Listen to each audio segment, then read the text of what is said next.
2 ہفتے گزر چکے تھے۔ صوفیہ کی حالت آج بھی ویسی ہی تھی۔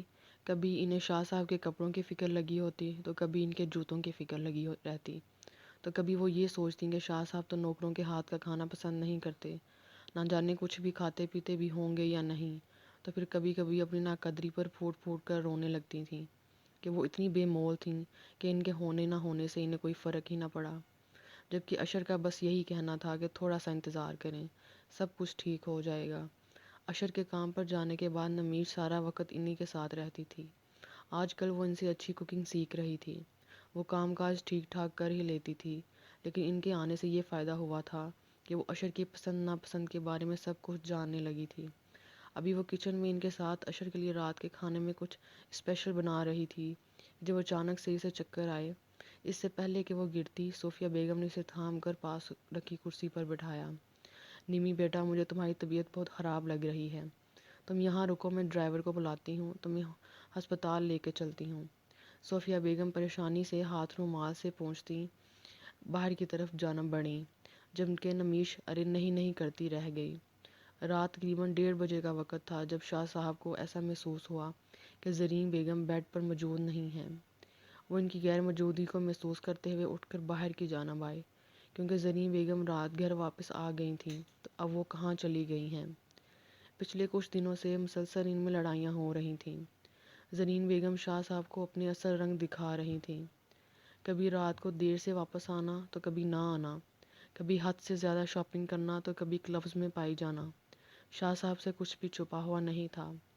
شاہ صاحب نے سوچ لیا تھا کہ وہ صوفیہ بیگم کو گھر واپس لے آئیں گے اور انہیں ان کے حقوق واپس کریں گے جو اپنی نادانی میں وہ زرین جیسی مطلبی عورت کے نام کر گئے تھے۔ وہ ان سے بہت زیادہ شرمندہ تھے اور یہی وجہ تھی کہ شرمندگی سے وہ ان کا سامنا نہیں کر پا رہے تھے۔ اتنے دنوں سے وہ اپنے اندر صوفیہ بیگم کے سامنے جانے کی ہمت پیدا کر رہے تھے، جن کو ہمیشہ زرین بیگم کی وجہ سے ٹکراتے آئے۔ ابھی وہ زرین کو دیکھتے ہوئے نیچے کی طرف جا رہے تھے جب انہیں سرگوشی نما آواز سنائی دی۔ تم وہ کرو جتنا میں نے تمہیں کہا ہے، کل اشر کی گاڑی کا ایکسیڈنٹ کر دو، اس کی جان نہیں بچنی چاہیے۔ اگر وہ بچ گیا نا تو تم لوگ میرے ہاتھوں نہیں بچو گے، اور اس کام کے لیے تم جتنا پیسہ مانگو گے میں تمہیں دوں گی، لیکن اشر زندہ نہیں بچنا چاہیے۔ ان کی آواز نے جیسے شاہ صاحب کے قدموں سے زمین کھینچ لی تھی۔ تو کیا یہ عورت اتنا گر گئی ہے کہ دولت کے لیے کسی انسان کی جان تک لینے کو تیار تھی؟ ابھی وہ نہ جانے کیا کیا کہتی کہ قدموں کی چاپ سن کر اس نے مڑ کر شاہ صاحب کی جانب دیکھا اور سکتے میں آ گئی۔ مکار عورت، آخر تم اتنا گر گئی، مجھے اپنے کانوں پر یقین نہیں ہو رہا۔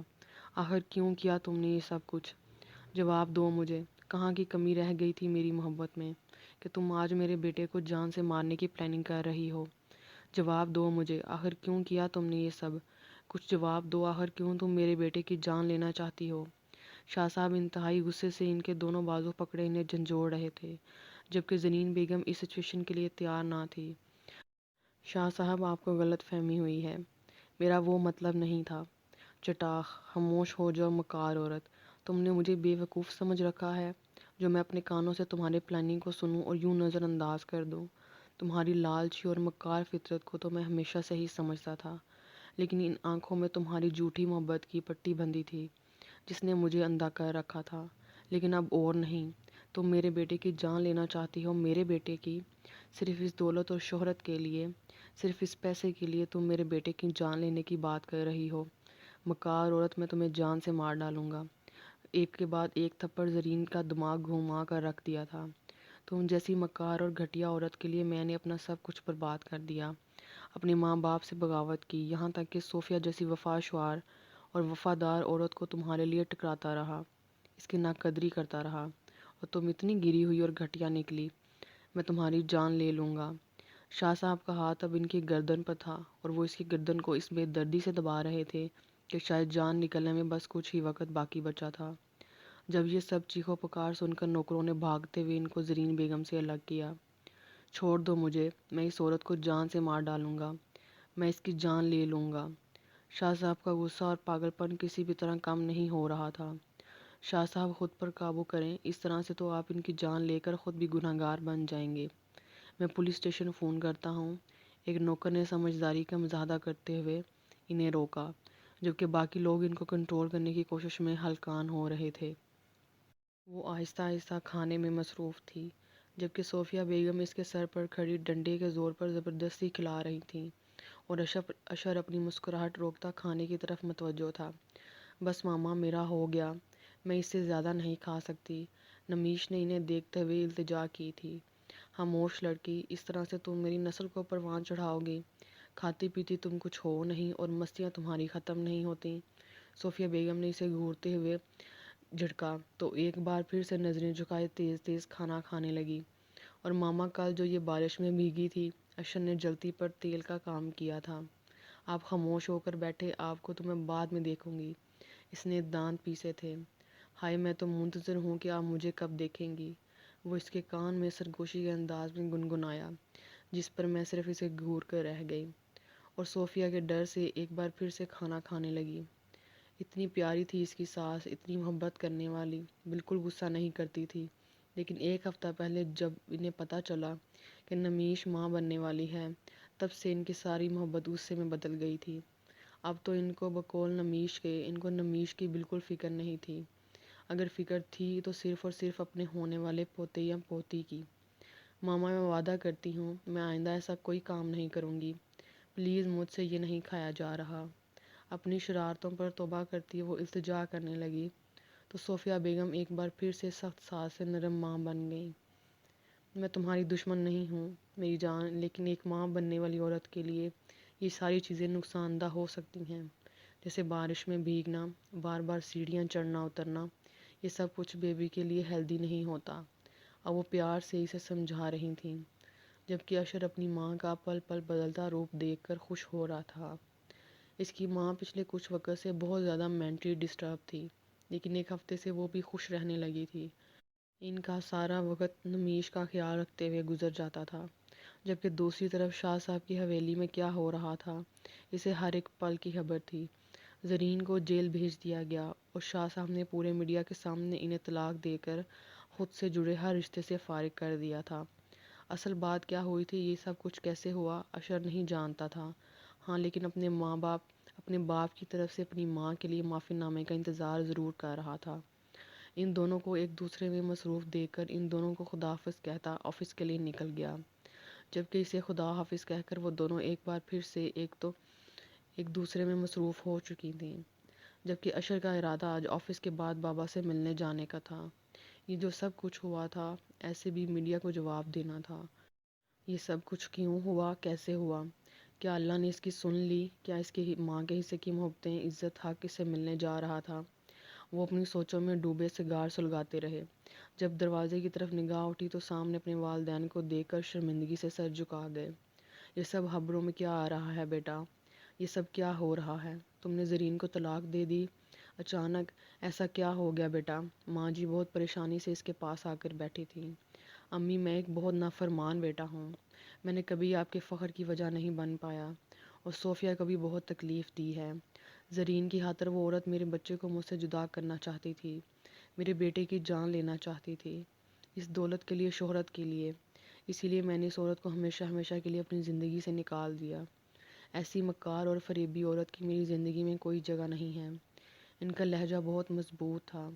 تو کیا بچے گھر واپس آ گئے؟ ماں جی کی آنکھوں میں حسرت تھی، جسے دیکھ کر وہ ایک بار پھر سے شرمندہ ہو گئے۔ نہیں ماں جی، میں ہمت ہی نہیں جٹا پا رہا صوفیہ کا سامنا کرنے کی، اس سے معافی مانگنے کی، اسے گھر واپس لانے کے التجا کرنے کی مجھ میں اتنی ہمت نہیں ہے۔ ماں جی، میں اس کا سامنا کروں، اپنی کئی غلطیوں کی معافی مانگ سکوں، نہیں ہے مجھ میں اتنی ہمت۔ کیا وہ مجھے معاف کرے گی؟ ان کی آنکھوں میں شرمندگی صاف جھلک رہی تھی۔ وہ تمہاری بیوی ہے میری جان، وہ بھلا تمہیں معاف کیوں نہیں کرے گی؟ تم ایک بار جاؤ تو صحیح، تھوڑی ہمت کرو تو صحیح، دیکھنا تمہارے ایک بار کہنے سے ہی واپس آ جائے گی، تمہیں معافی مانگنے کا بھی موقع نہیں دے گی۔ ماں جی نے ان کی ہمت بڑھائی تھی۔ میں آپ لوگوں کا بھی گنہگار ہوں ماں جی، مجھے معاف کر دیجیے۔ اپنی ضد اور انا کی خاطر میں نے آپ لوگوں کو بھی بہت شرمندہ کیا، اولاد ہونے کا حق ادا نہیں کر سکا۔ وہ ان دونوں سے معافی مانگ رہے تھے۔ ماں جی نے ان کے ہاتھ کھولتے ہوئے ان کے ماتھے کا بوسہ لیا، جبکہ شاہ صاحب نے تو اپنے بیٹے کو سینے سے لگا لیا تھا۔ ان کو اشر کا یہ فیصلہ بہت اچھا لگا تھا۔ آج اس کے اس پلاننگ کی وجہ سے سب کچھ ٹھیک ہو چکا تھا۔ ماں باپ تو اپنے بچوں کی زندگی میں سب کچھ ٹھیک کرتے ہیں، لیکن فخر کے قابل ہوتی ہے ایسی اولاد جو خود سے پہلے اپنے ماں باپ کا سوچتی ہے۔ اشر بھی انہی اولادوں میں سے ایک تھا جو خود سے زیادہ اپنے ماں باپ کی بھلائی کا سوچ رہا تھا، اور بے شک انہیں اپنے پوتے پر فخر تھا۔ شاہ صاحب خود اپنے بیٹے کو منا کر اس کی ہمت بڑھا کر ایک بار پھر سے اپنی بہو کو لینے جا رہے تھے۔ آخرکار وہ اپنی تمام تر ہمت جمع کر کے یہاں تک آ گئے تھے۔ ان کی گاڑی کو گھر میں داخل ہوتے دیکھ کر لان میں بیٹھی صوفیہ اٹھ کر کھڑی ہو گئی۔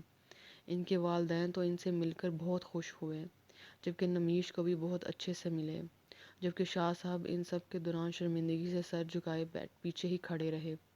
صوفیہ ان کو پہلے ہی دیکھ چکی تھی، لیکن آج بھی وہ ان سے کسی اچھے کی امید نہیں کر رہی تھیں۔ صوفیہ بیٹا، شاہ تم سے کچھ بات کرنا چاہتا ہے، اکیلے میں، ماں جی نے صوفیہ کو دیکھتے ہوئے کہا، جب باہر شاہ صاحب کی گاڑی دیکھ کر اشر خوشی خوشی گھر میں داخل ہوا تھا، اور وہ لمحہ آ ہی گیا تھا جو وہ اس کے ماں باپ ایک بار پھر سے ساتھ ہونے جا رہے تھے۔ صوفیہ بیگم نے ایک نظر اشر کی طرف دیکھا جو ان کو اندر جانے کا اشارہ کر رہا تھا۔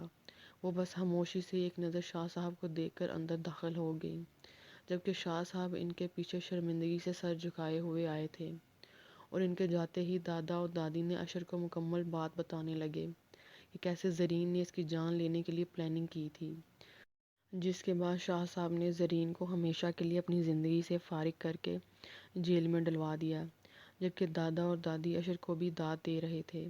آخر اس کی پلاننگ نے کام کیا تھا، اور شاہ صاحب اپنی غلطیوں کی معافی مانگنے کے لیے یہاں تک آئے تھے۔ والدین تو ہمیشہ ہی اپنی اولاد کے لیے اچھا سوچتے ہیں، ان کا اچھا چاہتے ہیں، لیکن اپنی والدین کے لیے خود سے پہلے سوچنے والی اولاد خوش قسمت والدین کو ملتی ہے، جس طرح اشر کے والدین کو ملی تھی۔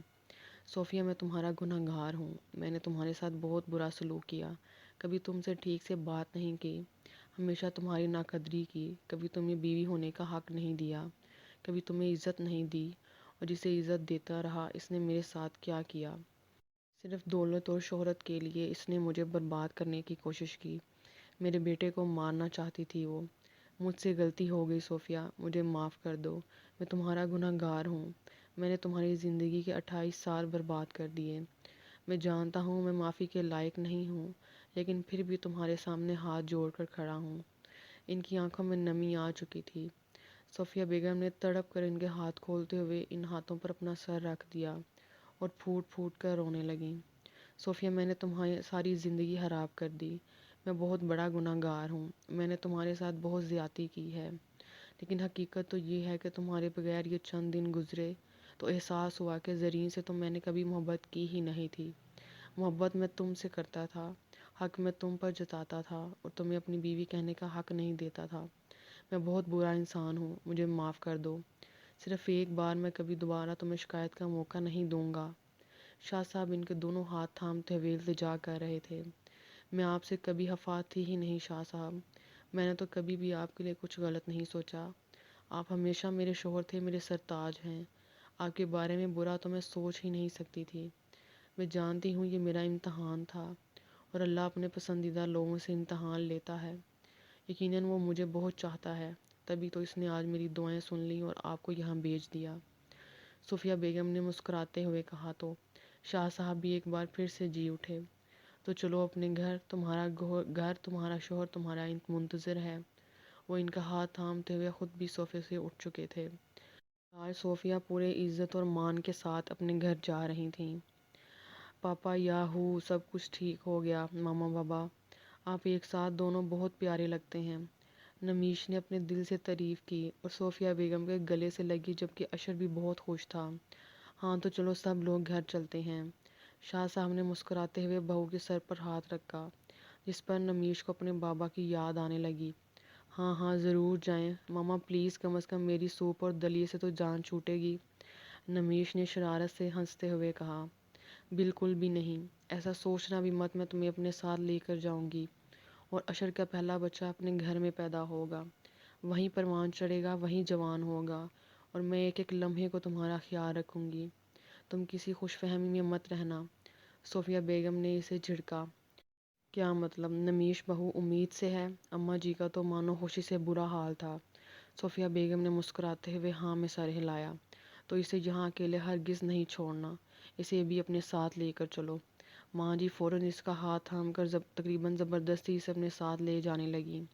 نمیش نے ایک نظر مڑ کر اشر کی جانب مدد طلب نظروں سے دیکھا، جو آہستہ آہستہ چلتا اس کے پاس آیا اور اس کے بالکل کان کے قریب بولا، نمی ڈارلنگ، میں بتانا بھول گیا، میری دادی ماں میری ماں سے زیادہ گرم مزاج کی ہیں، تو ان کے سامنے بالکل بھی نو مستی۔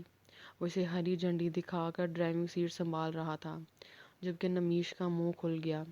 نمیش آگے مت بیٹھو، ٹھنڈی ہوا لگے گی، طبیعت خراب ہو جائے گی، ماں جی نے اسے گاڑی کا اگلا دروازہ کھولتے دیکھ کر کہا۔